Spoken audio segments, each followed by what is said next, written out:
Tonight's top stories. The government's efforts to mitigate the effects of flooding are continuing.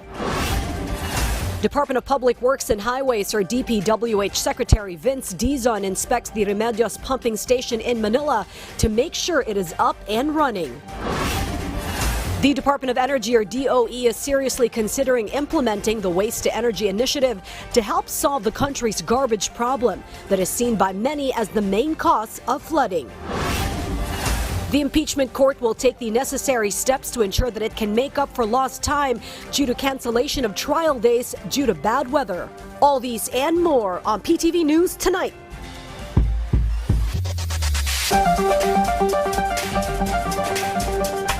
Good evening. Welcome to PTV News Tonight.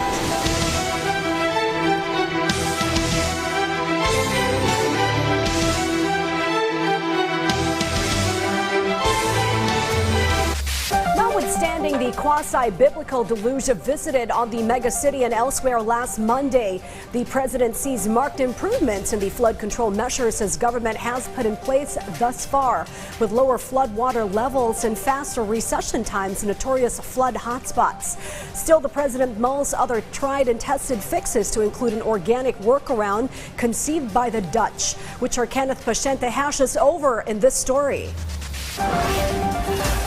Following the widespread flooding in Metro Manila this Monday due to the southwest monsoon or habagat, President Ferdinand R. Marcos Jr. personally looked into the situation in the affected areas after he led a situation briefing at the MMDA.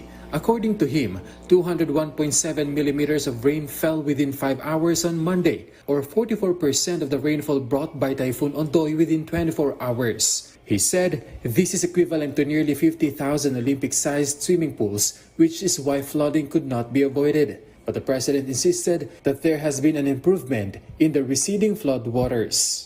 Nakita natin may mga lugar na talaga namang tinamaan pa rin ng baha pero mas bawas na. Kung dati ay 2 stories ang baha, ngayon siguro hanggang tuhod na lang.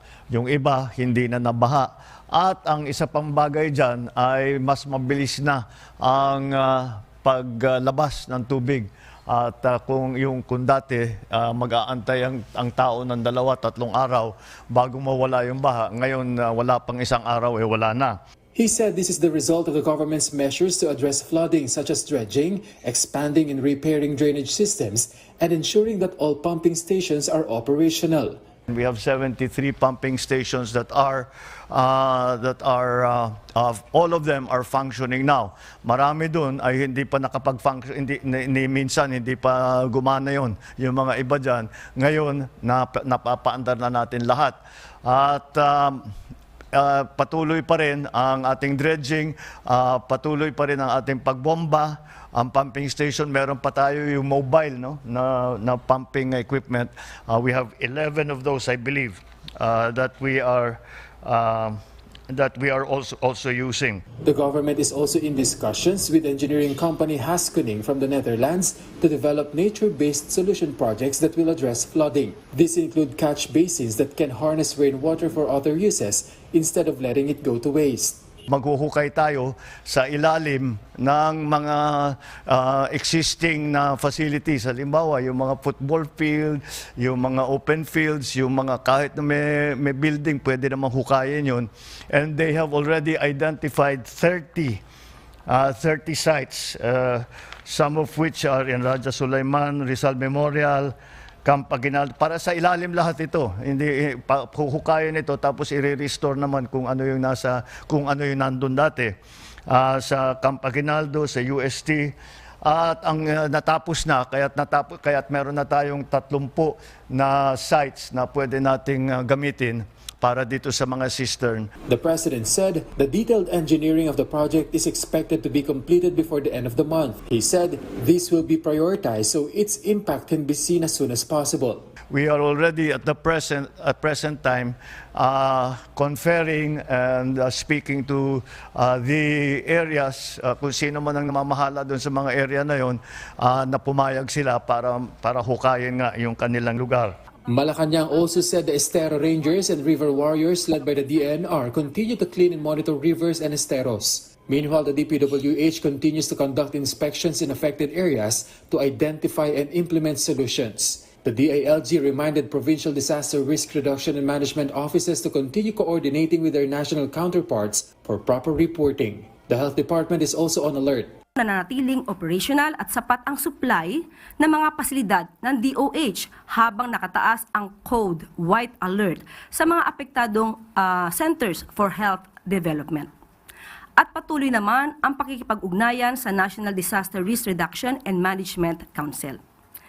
Nakaakbang din ang nasa 3.1 million doxycycline capsules ng DOH Central Office at sa 17 CHDs. Sapat ang supply ng mga gamot para tumugon sa pangangailangan ng mga ospital at lokal na pamahalaan. As of now, the DSWD has released around 2.3 million pesos in assistance to affected individuals, while the government has around 832 million pesos in standby funds, according to Malacanang. The rainfall, however, has been beneficial for dams and irrigation. Ayon sa datos ng NIA, katumbas ng 90,000 hectares ang kayang patubigan ng Magat Dam at 100,000 hectares naman mula sa Pantabangan Dam dahil sa pag-ulan. Malaking ginhawa ang hatid nito sa ating mga magsasaka na naapektuhan ng El Nino. Kenneth, pasyente for the nation.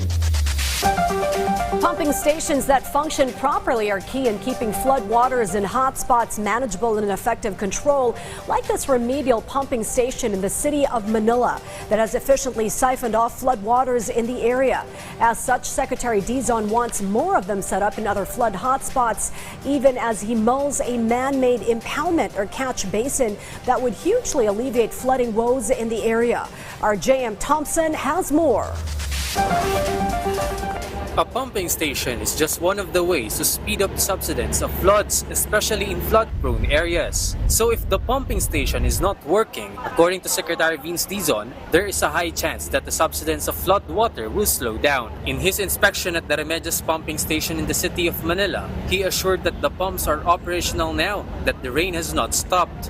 Very important kan yung gumagana lahat ng pumps kasi yan ang taga-higop all the way to Taft Avenue. Pag yan hindi gumana, garantisado baha dito. Pero pag gumagana, hindi masyadong babahain tong area na to. Kaya ngayon, kahit na malakas yung ulan, since nag-pump out tayo, walang baha dito ngayon. So, ano lang naman kailangan gan talaga gumagana yung mga pumping stations. According to the Secretary, while there are a few other pumping stations being repaired in the city, the DPWH and MMDA have deployed mobile pumps so that they can continuously help pump rainwater. Kasi laging nasisira yung mga pump dahil pinapasok ng basura. No, yung mga pump na nasisira, ang number one cause ng pagkasira ng pump, hindi lang tubig ang nahihigop pati basura nahihigop. Pagka yung basura, lalo na yung mga malaking basura, pinasok yung pump, nasisira yung pump. The Secretary also added that a detention basin will also be installed in the city that can hold up to 3 million liters of rainwater before going straight to Manila Bay. Besides this, as soon as the rain stops, the expansion of drainage inlets across Metro Manila will also begin so that rainwater can flow faster. Start with the national roads. Ross Boulevard, EDSA, C5, Taft, Espanya, Quezon Avenue, Commonwealth, lahat ng mga major, malalaking kalye. And mag-umpisa tayo dun sa mga flood-prone areas, sa mga kalye na yan. According to Dizon, not only does the drainage system encounter issues because of trash, but even the pumping stations do as well. That is why if there will be a single ticketing system for improper trash disposal across Metro Manila, kailangan nating multahan. Pero kailangan ding pakita ng gobyerno na ginagawa niya yung part niya para ayusin itong problema sa basura at saka sa problema sa pagbaha. Diba? Kasi mas mabigat ang responsibilidad ng gobyerno kaysa sa responsibilidad ng tao. So, sama-sama tayo dito. Secretary Dizon also emphasized that no single solution can change the country's situation. But if Filipinos work together with the government on its initiatives, the flood problem will somehow be reduced. J.M. Thompson for The Nation. More than 5 million individuals remain affected by the combined impact of Typhoons Luis and Maymay, as well as the continuing southwest monsoon or habagat. According to the latest report from the National Disaster Risk Reduction and Management Council, or the NDRRMC today, more than 40,000 individuals remain in 400 evacuation centers across the country.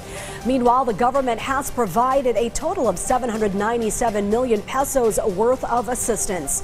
Damage to infrastructure has reached 3.5 billion pesos, while damage to agriculture is estimated at 1.4 billion pesos. The reported death toll has also risen to 27, with casualties resulting from various causes, including drowning, landslides, and falling debris. In the meantime, the Department of Transportation has joined hands with other government agencies like the MMDA, the PNP, and the DILG to come to the rescue of stranded commuters looking for a ride to work or back home.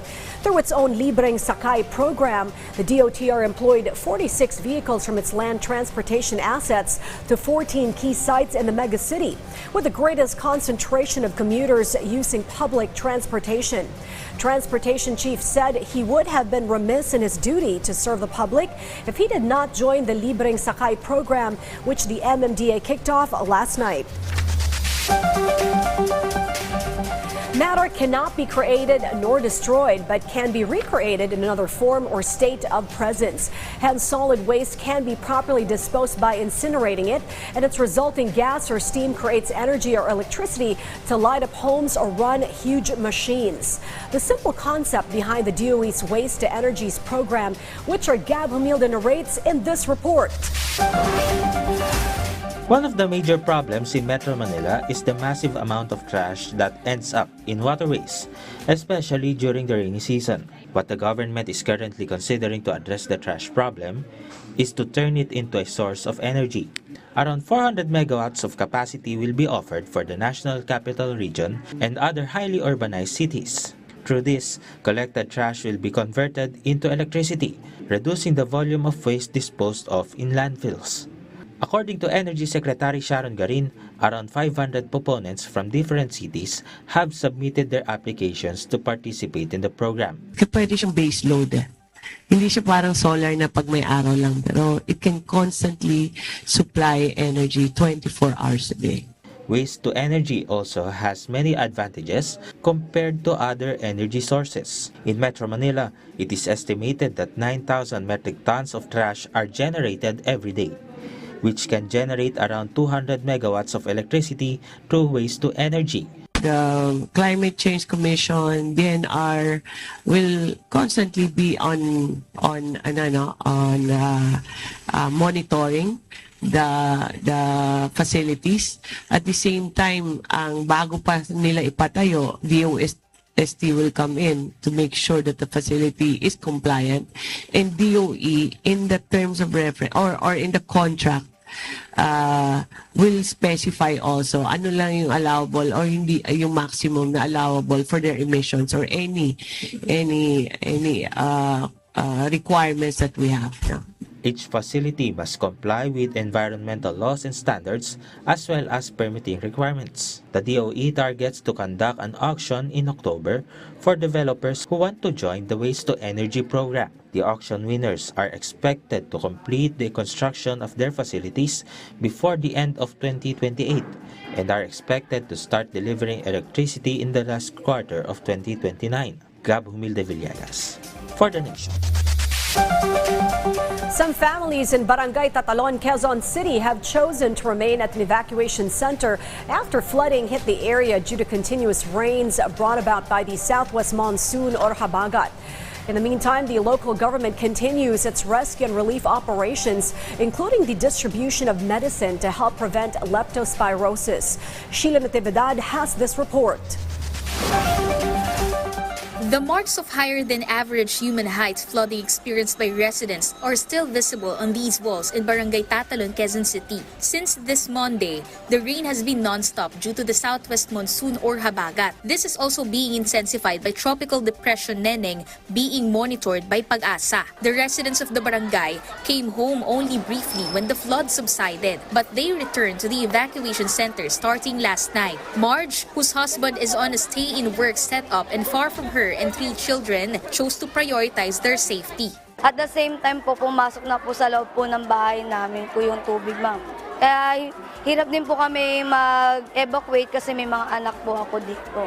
Nagpatulong po ako sa ipag ko, sabihanan ko po na lumikas na po kami dito dahil wala na po kami matutulugan doon. Dahil nga po, binahan at yung mga gamit po namin is nalubog na rin po. Even if she wants to go home, she says it is better to stay at the evacuation center for now so that basic needs are also accessible to them. Actually, ma'am, gusto na rin namin po siyempre umuwi kasi mas maganda po, mas maganda sa bahay.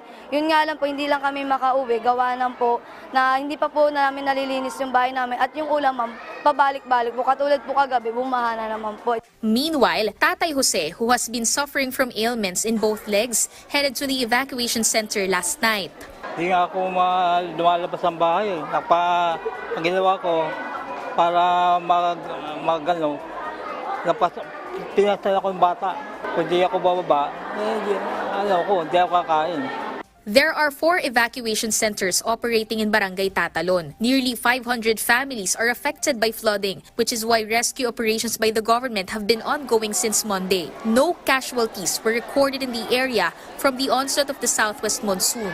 The government also deemed it best to distribute hot meals for breakfast, lunch, and dinner to the evacuated residents. Medicines for leptospirosis were also provided by health centers. As of now po, sa mga evacuation center natin, okay naman po. They are well taken po. No? Tayo araw-araw na nag-iikot.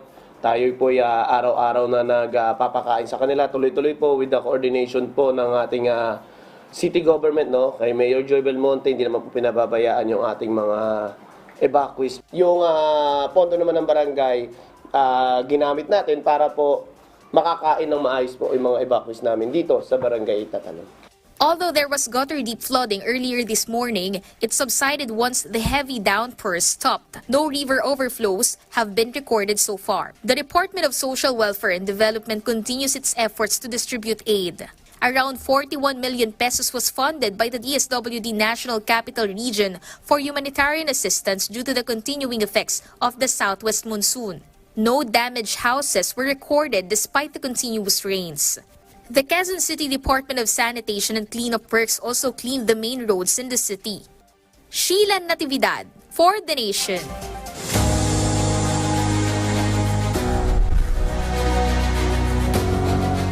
The weather and other elements of Mother Nature may have conspired to drag the impeachment trial of the vice president longer than it needs, but the impeachment court has considered this force majeure deferment and devised a workaround for catch-up.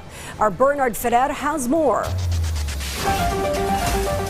The impeachment trial of Vice President Sara Duterte has been slightly delayed due to severe weather conditions. However, the impeachment court is already considering measures to make up for the canceled trial days. According to impeachment court spokesperson Attorney Reginald Dongol, options include adding makeup days such as holding hearings on Thursdays, Fridays, or Saturdays. They noted that the schedule for the impeachment trial could also be extended by 1 or 2 hours.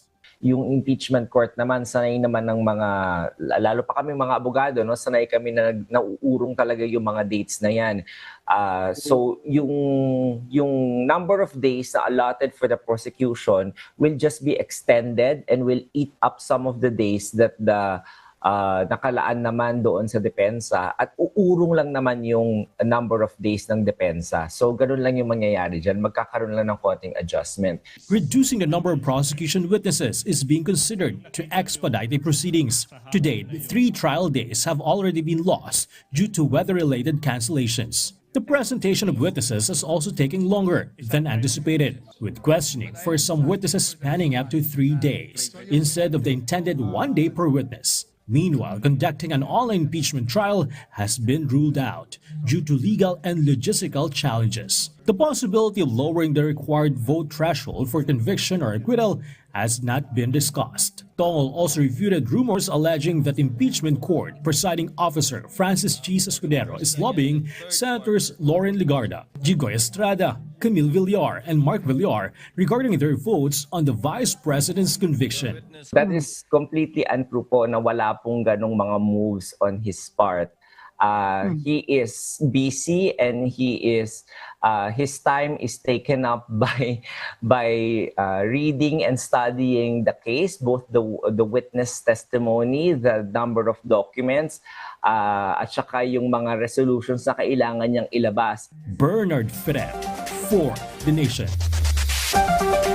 Deny, deflect, distract, and from a distance, which has become increasingly apparent that the vice president will use any issue to divert from the issues for which she has been impeached and is being tried by the impeachment court. The latest of which is the issue of transparency, which she assails the president of using against her by disclosing her travel itinerary as a matter of security risk on her part. Arvel Custodio has more on the frequent trips abroad the vice president has been taking, which entails quite a sum of money. If you want transparency, you should start with yourself. That was the response of counsel for the prosecutor's attorney Lorna Kapunan to Vice President Sara Duterte's call for transparency from all government agencies.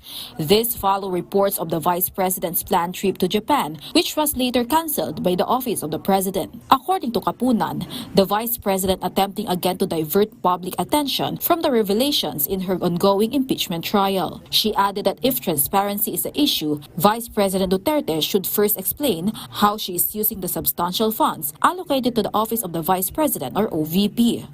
In 2023, ang pondo ng Vice President in 2023, inclusive of confidential funds, was 2.3 billion. Ang confidential funds dyan na linilitis natin ngayon 612.5 million lang. No? Saan niya ginagastos yung pondo ng Vice President? That is where we require transparency, no? Meanwhile, impeachment manager and spokesperson former Representative Robert Ace Barbers responded to Vice President's statement that the OVP's announcement of her travel plans could potentially put her security at risk. Kaya nga in-announce na merong scheduled trip ang ating Vice Presidente because that exactly is transparency. You're a public official. People must know where you are kasi sa panahon na merong dilubyo kagaya nitong nangyayari sa atin na baha, bagyo. So I guess kung sinasabing sinisingle out, when the president travels, every time he travels, sinasabi naman kung saan siya din pupunta. So there's no difference actually. And this is part of the transparency that this government is now espousing. The prosecution also said the Vice President's frequent foreign trips could be scrutinized in the impeachment trial. Kung sinasabi niyang ginagamit niya yung personal funds, panay ang biyahe niya sa Hague, sa Europe. Dami niyang dinadalaw sa Middle East. Ngayon, sa Asia naman, marami siyang. And she's saying she's using personal funds. Madam Vice President, baka ayan na yung unexplained wealth mo. How do you explain your personal funds if it is stated in your SALN kung ano ang sweldo nyo, ano ang businesses ng asawa ninyo, saan nang gagaling yung personal funds na ginagastos mo para sa mga travels mo. Di unexplained yun. Di exciting ang storya sa next article natin sa impeachment. Meanwhile, the prosecution is open to moving the impeachment trial to 3 p.m. to allow more time for the proceedings and give more opportunity to the public to watch the trial. The prosecution is also open to adding Fridays to the impeachment trial schedule, noting that Senate and House do not have committee hearings on the said day. This is intended to expedite the trial and avoid interruptions in the testimony of the witnesses. Vel Custodio for The Nation. As PNP detectives comb and sift through data on the deceased shooter's gadgets, there is a growing belief among probers and law enforcement authorities that the shooter was radicalized given his live streaming of his dastardly deed. Ryan Lesigas has more, to include the probers looking at the angle of a combat video game influencing the shooter. The Philippine National Police or PNP is now looking into whether the online game Roblox had any influence on the grade 8 student who opened fire at Ateneo de Zamboanga University. The forensic examination being conducted by the PNP on all the gadgets of the child in conflict with the law is still ongoing. But according to Department of the Interior and Local Government or DILG Secretary Junvic Remulla, there is a strong possibility that Roblox influenced the actions of the shooter. Remulla said they have witnesses who claim to have seen the CICL playing Roblox. Hindi pa natin alam with certainty, but it is with great degree of confidence that he was influenced by the game of Roblox again, because of the manner of which we did it. Roblox in itself is not a dangerous game. It is the chat. It is the chat group that is beside it. Doon nagkakaroon ng buyuan. Doon nagkakaroon ng radicalization. Remulla also said there is a strong possibility that the shooter had been radicalized as he allegedly live-streamed the shooting on the website watchpeopledie.com. It gives us a scenario na sa kanyang intent ay mapakita sa mundo ang kanyang ginagawa. Furthermore, ang version na ginagamit niya o yung pamamaraan na ginagamit niya ay parang video game, first-person shooter. Nakakabit sa kanyang dibdib at habang ginagawa niya ay nila-livestream niya. The PNP has also identified the firearms used by the shooter. These include a caliber .40 pistol and a 9mm firearm issued by the Bureau of Customs. The shooter fired a total of 9 shots. 4 9mm casings and 5 casings from the caliber .40 pistol were recovered at the crime scene, along with the 2 deformed fired bullets. The investigation shows that the child allegedly obtained the firearms from his father, a customs police officer, inside the vehicle used to bring the child to school. This is the second shooting incident inside a school following the shooting at San Jose National High School in Tacloban, where 3 people were killed and more than 20 others were injured. The secretary is now urging Congress to impose stiffer penalties on gun owners who fail to properly secure their firearms. Number one, all gun owners, whether armed, whether uniformed or private, should have a punitive damage or should have penalties kung may ibang gumamit ng baril nila at nakapatay. Dapat yan.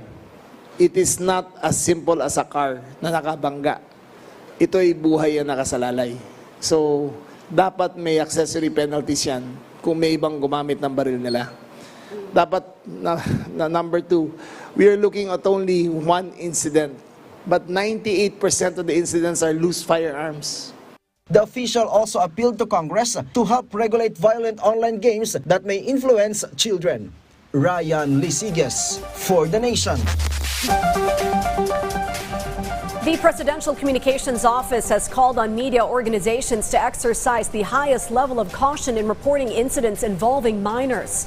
PCO Secretary Dave Gomez said private media organizations will not be subject to restrictions, but appealed for extreme care and responsibility in their coverage. The PCO also urged the media to avoid reporting details that could compromise the dignity, safety, and privacy of minors and bereaved families. It also called for restraint in reporting details that may affect ongoing response and investigation efforts or could encourage copycat acts. In the meantime, less than 24 hours after the tragic in-campus mass shooting at the Ateneo de Zamboanga campus, DepEd Chief Sonny Angara flew to Zamboanga City this morning. There he conferred with DepEd provincial and regional officials and offered his heartfelt sympathies to the bereaved families of the slain undergraduates. Angara admits he, along with other officials and law authorities, still cannot fully fathom how the entire incident ended in senseless violence and untimely deaths. He advised the parents of juvenile students to keep the communication lines open between them and their children to get hold of their problems and come up with timely solutions to avert a recurrence of such tragedy. Meanwhile, authorities in Zamboanga City believe the mass shooting at the Ateneo de Zamboanga High School was an isolated incident.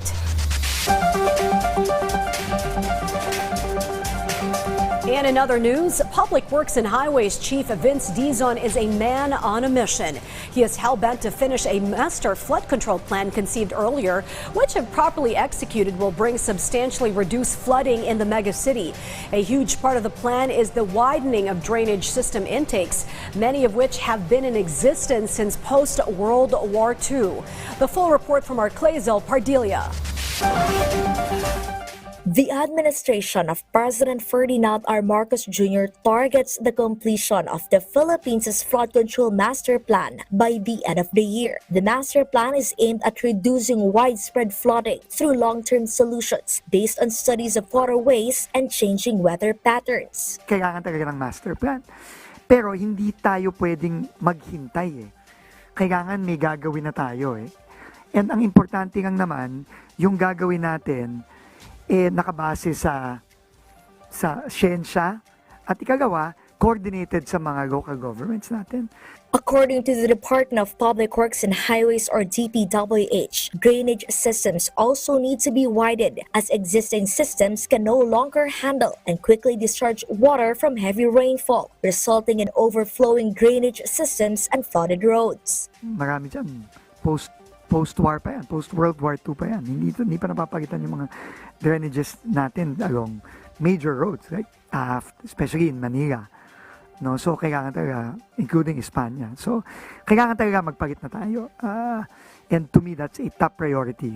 The DPWH admits this cannot be done overnight and may extend into the next administrations. Hindi madali kasi may may disruption kasing kasama yan eh. So, hindi mo pwedeng sabay-sabay hindi yan kasi traffic naman ang magiging major na problema natin yan pag pinagsabay-sabay natin yan. The Metropolitan Manila Development Authority or MMDA will also study the possible live streaming of critical roadways across the National Capital Region during disasters. This is to provide the public with more information and help motorists plan alternative routes during flooding. Well, ang isa sa mga tinitingnan natin doon yung Privacy Act. Hanapan namin ng paraan. Maybe we'll use the high cameras that we have so that ang individual identification ng mga sasakyan ay hindi na gaano makita. Tingnan natin, pag-aralan namin kung ano ang pwedeng magawa para dyan. The MMDA deployed heavy equipment to clear trash from drainage canals, provided free towing services for vehicles stranded in flood waters, and offered free rides to stranded commuters. For Torre, the successive rains are a test of the MMDA's response and how effectively the agency can handle such situations. Torre said the MMDA passed the test, but it is still not time to celebrate, as the extent of flooding that affected many Filipinos remains clear. The agency is also looking for ways to further improve the MMDA's response to similar disasters. Clazel Pardilia for The Nation.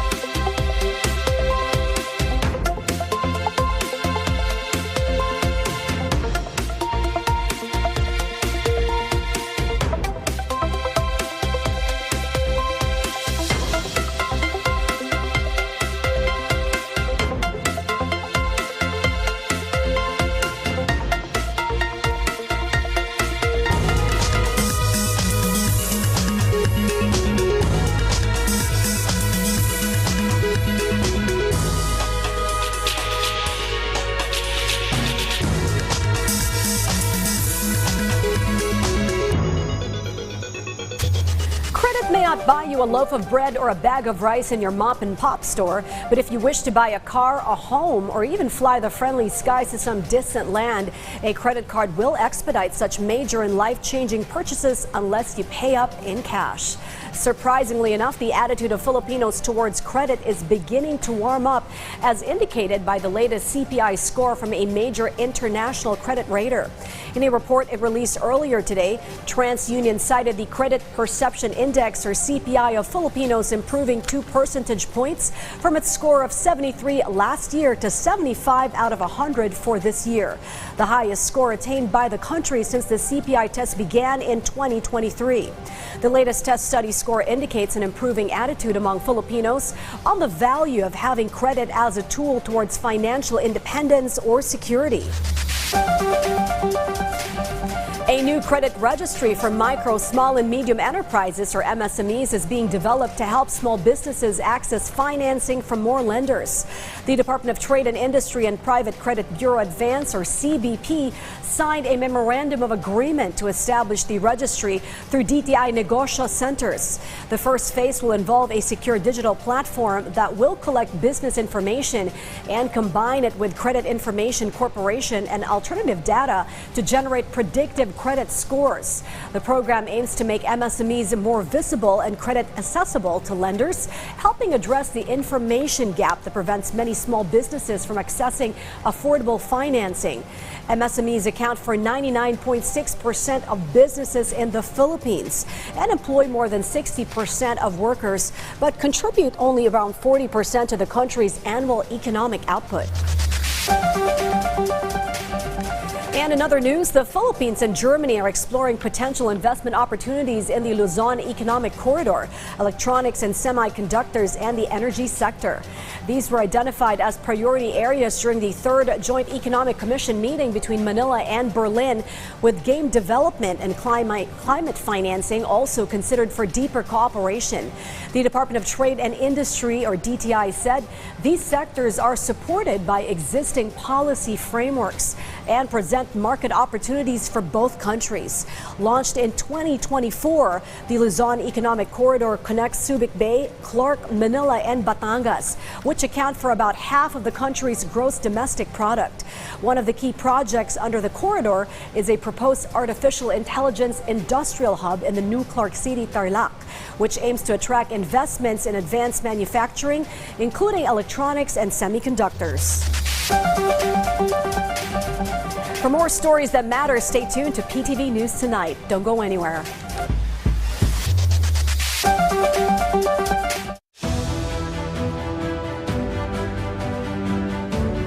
Bahagi po ba ng trabaho ng security officer ayon sa Joint Circular ang tumanggap ng confidential at mag-implement ng confidential funds? Your Honor, based po sa aking nalalaman sa GC, ako po ang Special Disbursing Officer. Ang gawain ko po is to disburse. Pero ang pag-implement po ng mga confidential operation activities in related to confidential funds, yan po ay saklaw po sa trabaho po ng isang security officer. Hindi po ba sang-ayon sa Joint Circular, kayo dapat ang nagdi-disburse direkta sa beneficiary o recipient? Hindi ako eksperto, Your Honor, sa pagpatupad ng various confidential activities or operations on the grounds, Your Honor.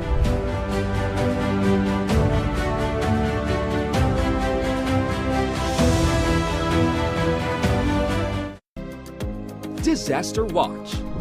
Alamin ang mga dapat ilagay sa go bag bilang paghahanda sa sakuna. Maglagay ng tubig na maiinom at mga pagkaing hindi madaling masira. Maglaan ng espasyo para sa first aid kit at survival kit para sa mga hindi inaasahang pangyayari. Huwag kalimutan ang toiletries para mapanatili ang kalinisan ng katawan. Samahan din ng mga damit at beddings na magtatagal ng ilang araw. At para ligtas at may alam, magdala ng mga teknikal na gamit. Sa panahon ng kalamidad, dapat laging listo.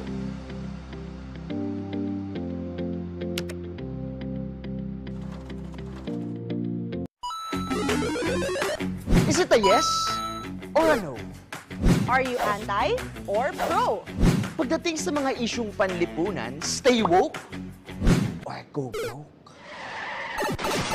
Basta relevant, napapanahon at makabuluhan para sa kabataan. Pag-usapan natin yan sa Schoolmates, the country's longest-running youth forum and debate show on TV. Join ka na sa masayang usapan every Thursday dito lang sa PTV.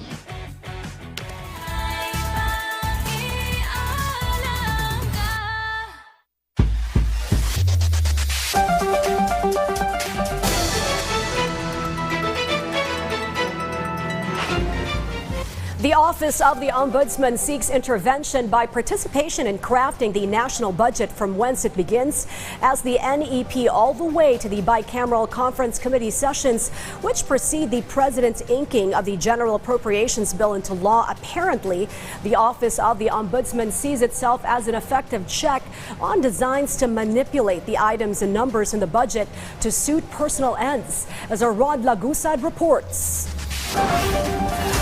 The Office of the Ombudsman wants to be part of the budget process. This is to help prevent public funds from being used for corruption. According to Assistant Ombudsman Miko Clavano, there needs to be visibility in every part of the budget process, especially now that the budget season is about to begin. From the NEP to the budget briefings, to any insertions, to the BICAM, and finally, as it reaches the GAA. No? So, kailangan or hinihingi po ni Ombudsman na kasali ho ang opisina namin sa budget process para masigurado natin na hindi mauulit yung nangyari dun sa 2025 budget. With funds now allocated for flood control projects for next year, Clavano stressed that flood control projects are needed to address the flooding being experienced in different parts of the country. But at the same time, he said flood control projects that do not help provide a solution should not be funded. The Ombudsman has already sent messages to the House leadership to provide us copies of documents, outputs that they may have every budget hearing, and even the NEP. No? We've asked DBM to provide us a copy of the NEP. So every step of the way, and whoever office holds that part of the process, we would want to get in touch with.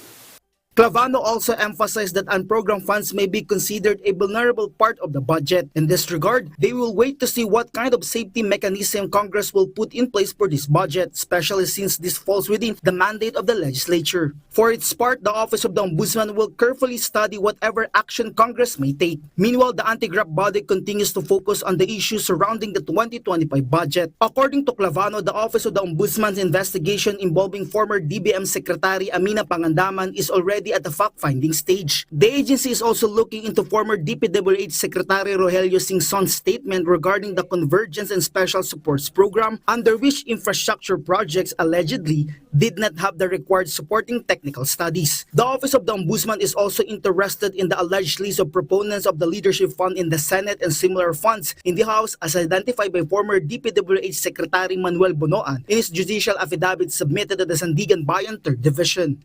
We have taken steps to obtain that affidavit so that we can study the allegations therein further. The negotiations or the talks, discussions with former Secretary Bonoan are still ongoing. The Ombudsman would like to see a very open and voluntary statement on his part without leaving out any details.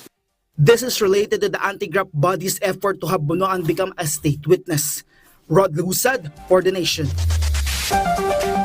The Armed Forces of the Philippines, or AFP, has responded to China's accusation that Defense Secretary Gilberto Teodoro Jr. used the military in operations targeting Chinese nationals.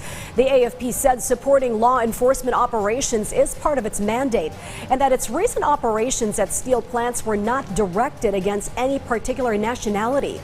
The Chinese embassy, however, questioned the presence and leadership of the Defense Secretary in the operations and the use of military assets to arrest what it described as ordinary workers.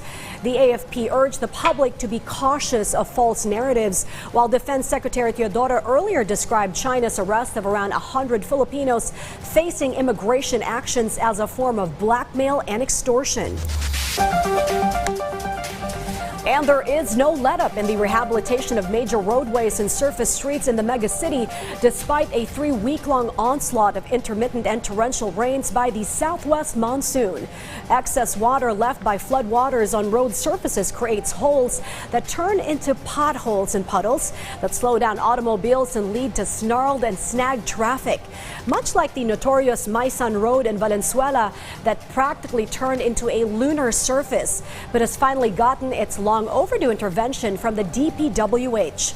Or the recent discovery of holes in the just completed first phase of the EDSA makeover project along the EDSA Orense to the EDSA Magallanes stretch, which was caused by trapped water as a result of the barrier set up along the EDSA busway that could not find a hole to drain. Lessons learned the hard way, but well worth the earlier discovery and quick repairs as the makeover trudges on. In other news, an infectious disease expert has warned of the health risk posed by leptospirosis after wading through floodwaters. According to Dr. Nympha Putong, people should watch out for the so-called clinical triad, or the 3 main symptoms of leptospirosis within 2 weeks after wading through floodwaters.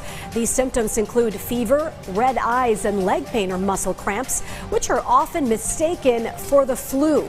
Leptospirosis can also be contracted through exposure to mud, wet soil, and contaminated water. Dr. Putong said the disease can become serious and potentially life-threatening when it worsens, especially for pregnant women and older adults with weak immune systems. The doctor also advised the public to avoid floodwaters unless absolutely necessary and to immediately seek medical attention at the nearest health center or hospital if symptoms worsen. Though law enforcement never takes a day off in its crime-fighting efforts, it doesn't mean the police is strictly limited to keeping the peace and putting bad guys off the streets and behind bars. Ever since the heavy rains began to fall 2 weeks ago, the Philippine National Police, or PNP, has kept itself in the thick of providing relief and humanitarian assistance the best it could, such as giving stranded commuters on the road a lift and helping evacuate people displaced from their homes by rising floodwaters. Case in point, the PNP has dispatched close to 700 policemen and 123 vehicles from its automobile fleet to areas where the availability of public transportation is sparse or compromised as parts of its Libreng Sakay program. Part of its transport assets include customized canoes and rubber dinghies, which have been used to pluck out people stranded in their homes or communities by rising floodwaters en route to shelters and evacuation sites. In the meantime, PNP teams have rescued at least 180 individuals and participated in 164 relief operations in the NCR and nearby provinces. The PNP's relief and rescue operations on the road and in homes will continue for as long as the need dictates. In the meantime, the camp of Marikina City 1st District Representative Marcy Teodoro reiterated the lawmaker's innocence amidst the sexual assault and acts of lasciviousness cases filed against him, as confirmed by the Department of Justice, or the DOJ. One of the points raised by Teodoro's legal counsel, Attorney Alma Malyonga, is that the resolution was not signed by the DOJ panel that conducted the investigation into the complaint filed by 2 police women who previously served as Teodoro's security personnel. The Justice Department has previously said that the cases shall proceed in accordance with the rules of court for the conduct of the trial. Meanwhile, a group of residents in Marikina City believes that the complaints against Teodoro were baseless. The Samahan ng mga Angkan ng Marikina, which is composed of 10,000 individuals, appealed for an end to politicking, while also emphasizing that Marikina should maintain its integrity.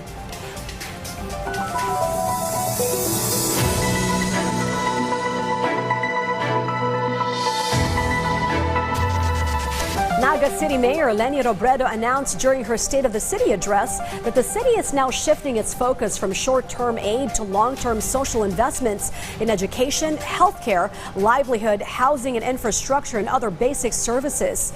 According to Mayor Robredo, Naga City secured 177.7 million pesos from the National Social Assistance Funds during her first year in office to support various programs. The city also prioritized students from the most vulnerable families students through its scholarship program. The mayor also announced that more than 3,000 fuel vouchers were distributed to jeepney drivers, while emergency assistance was provided to more than 500 tricycle operators amidst rising fuel prices.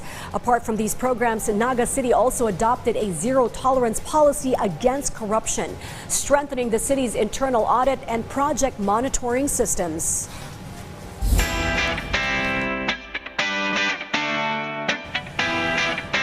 We'll now give you the latest buzz here at Pop Culture Corner. First up, Ben & Ben has released a new song titled Bayan, a reimagined version of their 2018 track Balik-Balikan. The folk pop band said the song was inspired by a 3-day retreat where they reflected on their 9-year journey, including their memories and experiences as a band. According to Ben & Ben, the lyrics of Bayan reflect their life story and feature all 9 members singing. The band also described the song as a proper goodbye to Jam, while reminding their fans, whom they call Liwanag, of the importance of their friendships. Ben & Ben will also hold their Sarangola concert on October 2 at the Smart Araneta Coliseum in Quezon City. Ariana Grande surprised fans during her Eternal Sunshine tour stop at London's O2 Arena on August 16 by bringing her Wicked co-star Cynthia Erivo on stage. The two performed For Good and a medley of Get Happy or Happy Days Are Here Again before sharing an emotional hug. Erivo later expressed her joy over the reunion, while Grande said she was grateful for the special moment with her co-star and friend. Grande is currently holding a 10-show residency at the O2 Arena with a final performance set for September 1st, after which she is expected to take a break from public appearances.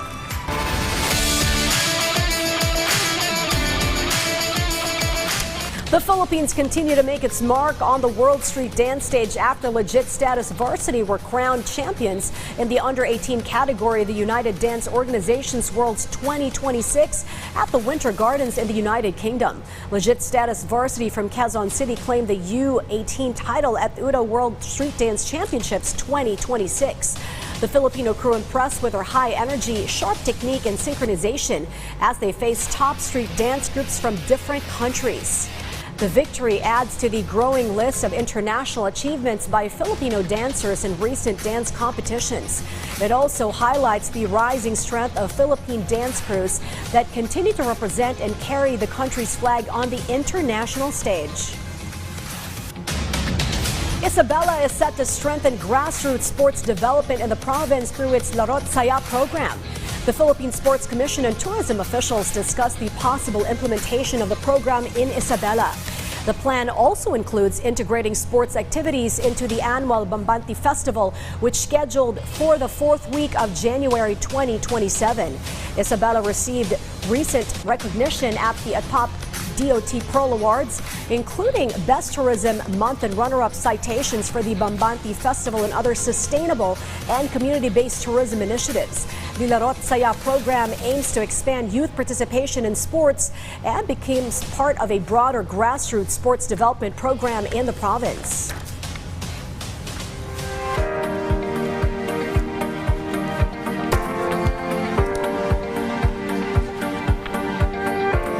Tropical Depression Neneng was located 375 kilometers northeast of Itbayat, Batanes. Neneng has maximum sustained winds of 45 kilometers per hour near the center, with a gustiness of up to 55 kilometers per hour, and is now moving west-northwestward at 35 kilometers per hour. Neneng is forecast to move generally northwestward and may pass close or make landfall over the northern coast of Taiwan by tomorrow, August 20 in the evening, or Friday, August 21 early morning. The center of Neneng will remain over the Philippines